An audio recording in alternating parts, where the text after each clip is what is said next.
नमस्कार. आजच्या व्हिडिओमध्ये तुमचं सर्वांचं स्वागत आहे. जर तुमची म्युच्युअल फंडमध्ये इन्व्हेस्टमेंट आहे आणि ती इन्व्हेस्टमेंट आता तुम्हाला मायनसमध्ये दिसते, तर त्याला कारण फक्त वॉर नाही आहे, तर त्याला अजून एक कारण आहे, ते म्हणजे आहे HDFC बँक. आता ही HDFC बँक तुमचा पोर्टफोलिओ मायनस कशा प्रकारे करते ते आपण आजच्या या व्हिडिओमध्ये पाहणार आहोत. तर चला व्हिडिओला स्टार्ट करूयात. पण व्हिडिओला स्टार्ट करण्या अगोदर जर तुम्ही चॅनलवरती नवीन असाल आणि चॅनलला अजूनही सबस्क्राईब केलं नसेल तर चॅनलला सबस्क्राईब करून ठेवा, म्हणजे असेच इन्फॉर्मेटिव्ह व्हिडिओज तुम्हाला या चॅनलवरती पाहता येतील. तर चला व्हिडिओला स्टार्ट करूयात. तर सगळ्यात अगोदर आपण HDFC बँकेबद्दल मी असं का बोलतोय ते जाणून घेऊयात. तर HDFC बँक ही भारतातली सगळ्यात मोठी बँक आहे. म्हणजे SBI नंतर HDFC बँक ही सगळ्यात मोठी बँक आहे. आता तर मर्जर पण झालं HDFC आणि HSBCचं, त्यामुळे HDFC ही भारतातली सगळ्यात मोठी बँक बनलेली आहे, ज्याच्यामध्ये खूप साऱ्या लोकांचे पैसे आहेत आणि त्याचं मार्केट कॅपिटल सुद्धा खूप जास्त आहे. याचमुळे ही जी कंपनी आहे ती लार्ज कॅप कॅटेगरीमध्ये जाते. आता म्युच्युअल फंडमध्ये तुम्ही बऱ्याच कॅटेगरीज पाहिल्या असतील, जसं लार्ज कॅप असतं, फ्लेक्झी कॅप असतं, मिड कॅप असतं, स्मॉल कॅप असतं. तर लार्ज कॅप आणि फ्लेक्झी कॅप कॅटेगरीमधले जे फंड्स असतात ना, ते लार्ज कॅप कंपनीजमध्ये इन्व्हेस्टमेंट करतात. आता लार्ज कॅप कंपनीज म्हटलं तर रिलायन्स पण आहे, टाटा पण आहे, HDFC पण आहे, ICICI पण आहे, SBI पण आहे. पण लोकांची फेवरेट आहे HDFC बँक, कारण की गेल्या काही वर्षापासून आहे ना खूप चांगला प्रॉफिट जनरेट करून देते आणि जी शेअर प्राइस आहे ती सुद्धा वाढताना तुम्हाला दिसत असेल. तर ह्याच रिझनमुळे बऱ्याच म्युच्युअल फंड्सने ना त्यांची होल्डिंग जी आहे ती अशा टाईपच्या कंपनीजमध्ये ॲड केलेली आहे, म्हणजेच लार्ज कॅप कंपनीजमध्ये गेलेली आहे. आणि त्यातच HDFCमध्ये सुद्धा खूप साऱ्या म्युच्युअल फंड्सने ना त्यांची इन्व्हेस्टमेंट ठेवलेली आहे. पण आता मार्केट प्राइस कमी झालेली आहे, शेअरची प्राइस कमी झाली आहे आणि त्याचा डायरेक्ट इफेक्ट जो आहे ते या म्युच्युअल फंड्सवरती पडलेला आहे. तो कसा तो तुम्हाला मी दाखवतो. तर स्क्रीनवरती मी तुम्हाला काही निवडक फंडचे पोर्टफोलिओ दाखवतो, ज्याच्यामध्ये तुम्हाला पर्सेंटेज दाखवतो की प्रत्येक फंड किती पर्सेंट त्या बँकेमध्ये इन्व्हेस्टमेंट करतोय. तर सगळ्यात पहिला इथे एक मी तुम्हाला पोर्टफोलिओ दाखवतोय. यामध्ये रिलायन्स इंडस्ट्रीजमध्ये इन्व्हेस्टमेंट आहे 6.71%, म्हणजे 100% पैकी 6% इन्व्हेस्टमेंट फक्त रिलायन्समध्ये आहे. आणि तसंच जर तुम्ही HDFC बँक बघितलं तर HDFC बँकमध्ये सुद्धा जवळपास 6.5% इन्व्हेस्टमेंट आहे त्या फंडची. त्यानंतर आहे ICICI bank, state bank of India, axis bank आहे, भारती एअरटेल आहेत. तर ह्या लार्ज कॅप कंपनीज आहेत ज्याच्यामध्ये त्या फंडची इन्व्हेस्टमेंट आहे आणि त्यातल्या त्यात HDFCमध्ये सगळ्यात जास्त आहे. आता दुसऱ्या फंडचा जर पोर्टफोलिओ तुम्ही पाहिला तर या फंडमध्ये सुद्धा 3.5% इन्व्हेस्टमेंट ही HDFC बँकमध्ये, ICICI बँकमध्ये 3.78% आहे. आणि इथे जी व्हॅल्यू दिसते ना ती करोड्समध्ये आहे. म्हणजे HDFC बँकेमध्ये इन्व्हेस्टमेंट जी आहे ना या फंडची ती आहे 187 करोड रुपये. 187 करोड रुपये. दुसरा फंड बघूयात. दुसऱ्या फंडमध्ये जर आपण इथे पाहिलं तर यामध्ये 5.25% इन्व्हेस्टमेंट ही HDFC बँकेमध्ये, म्हणजे 5.25% HDFC बँकेमध्ये इन्व्हेस्टमेंट आहे. आणि त्या इन्व्हेस्टमेंटची व्हॅल्यू आहे 638 करोड. 638 करोड म्हणजे खूप मोठी व्हॅल्यू आहे. एखाद्या फंडची एवढी व्हॅल्यू एखाद्या स्टॉक्समध्ये किंवा एखाद्या कंपनीमध्ये इन्व्हेस्टमेंट असणं. आता पुढचा फंड बघूयात, ज्यामध्ये आहे 981 करोड रुपये. 981 करोड रुपये म्हणजे जवळपास 1000 करोडच पकडा ना, 1000 करोड रुपये फक्त एका या कंपनीमध्ये इन्व्हेस्ट केलेले आहेत आणि त्याचं वेटेज आहे 3.89%. त्याच्यानंतर अजून पुढचा एखादा फंड बघूयात, ज्यामध्ये इन्व्हेस्टमेंट आहे 6.63% आणि त्यामध्ये व्हॅल्यू आहे 242 करोड. आता हे जे तुम्हाला मी जे दाखवतोय याचा अर्थ काय, तर प्रत्येक फंड जर तुम्ही पाहिलं तर त्याच्या टॉप 5 कंपनीजमध्ये किंवा टॉप 6 कंपनीजमध्ये ना HDFC बँक आहेच आहे. HDFC बँक कुठल्याही फंडने असं इग्नोर केलेले नाही. त्यांच्या पोर्टफोलिओमध्ये 1%, 2%, 3%, 4% आणि मी काही फंड्स तुम्हाला दाखवले ज्याच्यामध्ये टॉप 5 मध्ये, टॉप 6 मध्येच त्यांची इन्व्हेस्टमेंट सगळ्यात जास्त या स्टॉक्समध्ये आहे. त्यामुळे काय होतं की जर स्टॉक खाली पडतोय तर ऑटोमॅटिकली व्हॅल्यू खाली पडते. ते कसं ते मी तुम्हाला दाखवतो. मला इथे HDFC बँकेचा चार्ट दाखवतोय.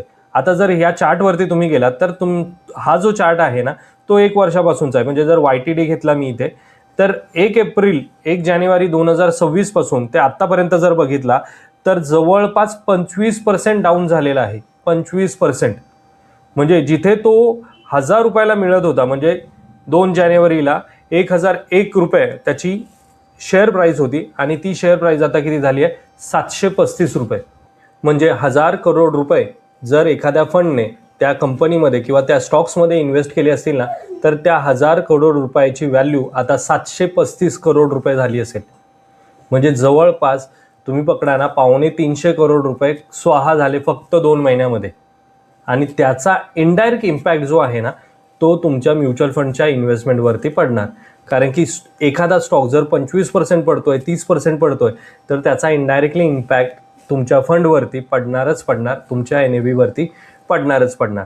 आणि त्याचमुळे बऱ्याच फंडची HDFC बँकेमध्ये जर काही इन्व्हेस्टमेंट असेल ना, आणि सगळ्यात जास्त इन्व्हेस्टमेंट असेल, त्या फंडचा NAV खाली आलेला तुम्हाला पाहायला मिळत असेल.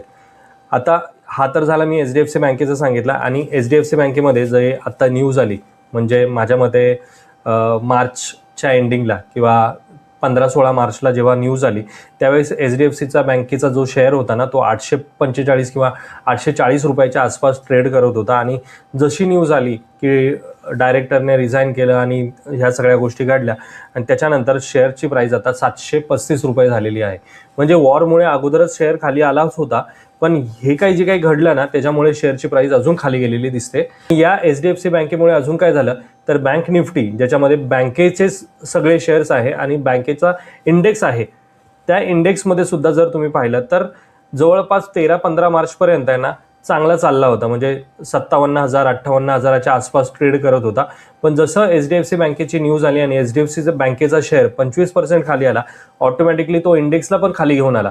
आणि इंडेक्स पण जर तुम्ही पाहत असाल तर जवळपास एका वर्षात म्हणजे जानेवारीपासून आतापर्यंत 15% पडलेला आहे. आणि जर एका महिन्यामध्ये जर बघितला तर जवळपास 16% हा गेल्या एका महिन्यामध्ये पडलेला आहे. आता आपण पाहूयात सेन्सेक्स. तर सेन्सेक्सचा डेटा जर तुम्ही पाहिला तर जवळपास 85,000 पॉईंटवरती सेन्सेक्स होता जानेवारीमध्ये. 1 जानेवारीला 85,000 वरती सेन्सेक्स होता. आणि आता तोच सेन्सेक्स 71,900 पॉईंटवरती आहे. म्हणजे 72,000 पकडा ना, तर 72,000वरती आहे. म्हणजे थोडक्यात काय तर फक्त 2 महिन्यामध्ये 13,000 पॉईंटने सेन्सेक्स जो आहे तो खाली आलेला आहे. आणि जर तुम्ही इथे सेन्सेक्सचा जो इंडेक्स आहे तो जवळपास किती पर्सेंट पडला आहे तर 15% पडलेला आहे. आता हे झालं सेन्सेक्सबद्दल. आता निफ्टी 50मध्ये पण सुद्धा चेक करा की जवळपास 26,000 पॉईंटवरती जानेवारीमध्ये ट्रेड करत होता आणि आता तो ट्रेड करतोय 22,300 पॉईंटवरती. म्हणजे जवळपास इथे सुद्धा 15%चा डाऊनफॉल आलाय फक्त 2 महिन्यामध्ये. आणि सगळ्यात जास्त डाऊनफॉल आलाय फक्त गेल्या एका महिन्यामध्ये. कारण की वॉर चालू झालेत आणि वॉरमुळे ना आपल्या देशाचाच इंडेक्स नाही तर जगातल्या इंडेक्सेस, म्हणजे अमेरिकेचा इंडेक्स किंवा जपानचा इंडेक्स किंवा सिंगापूर, चायना, ह्या सगळ्या देशांचे इंडेक्सेस आहेत ना खाली आलेले आहेत. कारण की सगळ्यांनाच वॉरची भीती वाटते आणि ज्याच्यामुळे वॉरमुळे बाकीच्या ज्या काही गोष्टी आहेत त्या महाग होणारच आणि त्याचा इनडायरेक्ट इम्पॅक्ट याच्यावरती पडतो. आणि भरीसभर HDFC बँकेचा ह्या न्यूज आलेल्या आहेत मार्केटमध्ये आणि त्यामुळे बँक निफ्टी सुद्धा खूप खाली आलेला आहे. आणि सगळ्यात जास्त प्रत्येक म्युच्युअल फंडची जर सगळ्यात जास्त इन्व्हेस्टमेंट पाहिली ना तर ती असते फायनान्शियल सर्व्हिसेसमध्ये, म्हणजेच फायनान्शियल कॅटेगरीजमध्ये. आता या फायनान्शियल कॅटेगरीजमध्ये काय काय येतं तर बँकेचे सगळे शेअर्स येतात.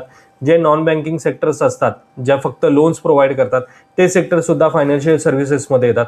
आणि हे जे फायनान्शियल सर्व्हिस सेक्टर जे आहे ते जर खाली आलं ना तर इनडायरेक्ट त्याचा इम्पॅक्ट आपल्या NAV वरती पाहायला मिळतो. आणि त्याचमुळे आपल्या म्युच्युअल फंडची इन्व्हेस्टमेंट जी आहे ना ती मायनस व्हायला सुरुवात होते. कारण की NAVची प्राइस कमी झाली तर आपले जे काही प्रॉफिट असतो तो वाईप आउट होऊन जातो आणि आपण पुन्हा मायनसमध्ये येतो किंवा त्याच लाईनवरती येतो.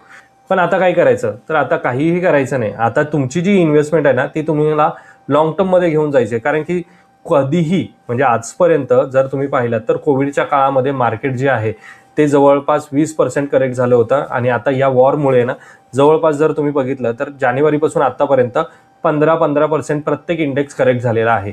आणि माझ्या मते तरी जेव्हा केव्हा ही न्यूज येईल ना की मार्केट आता स्टेबल झालं आहे किंवा वॉर थांबलेला आहे आणि सगळ्या गोष्टी आता कंट्रोलमध्ये आहेत, त्यावेळेस हा जो काही 15%चा गॅप आहे ना तो भरून निघणार आहे आणि येणाऱ्या काळामध्ये चांगले रिटर्न्स देऊन जाणार आहेत. त्यामुळे ज्या कोणी लोकांनी अजूनही इन्व्हेस्टमेंट केलेली नाही तर त्यांच्यासाठी एक गोल्डन अपॉर्च्युनिटी आहे.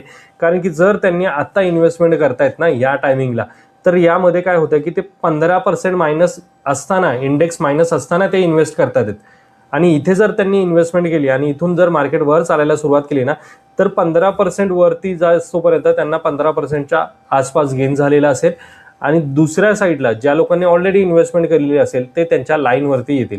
म्हणजेच काय तर अगोदर इन्व्हेस्टमेंट केलेल्या लोकांना तेवढा बेनिफिट मिळणार नाही जेवढा बेनिफिट आता इन्व्हेस्ट केलेल्या लोकांना मिळू शकतो.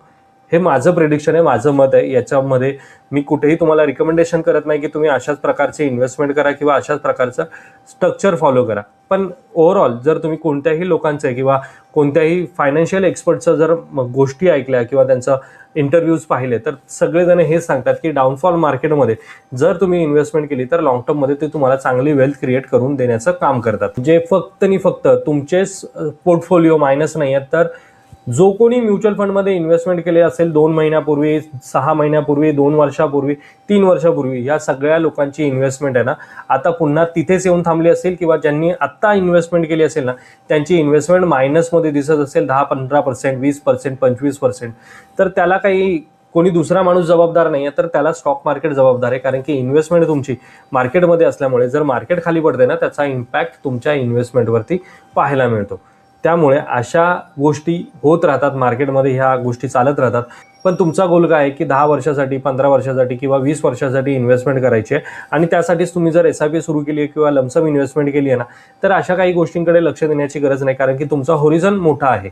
त्यामुळे ह्या गोष्टी होत राहतील, पण आपण आपली इन्व्हेस्टमेंट अशा मार्केटमध्ये कंटिन्यू ठेवणं खूप गरजेचं आहे आणि जमल्यास वाढवणं खूप गरजेचं. हेच होतं मित्रांनो आजच्या या व्हिडिओमध्ये. आजचा जर हा व्हिडिओ तुम्हाला इन्फॉर्मेटिव्ह वाटत असेल तर व्हिडिओला लाईक करा. चॅनलवरती जर तुम्ही नवीन असाल तर चॅनलला सबस्क्राईब करा. भेटूयात मित्रांनो अशाच एका इन्फॉर्मेटिव्ह व्हिडिओमध्ये. तोपर्यंत बाय बाय.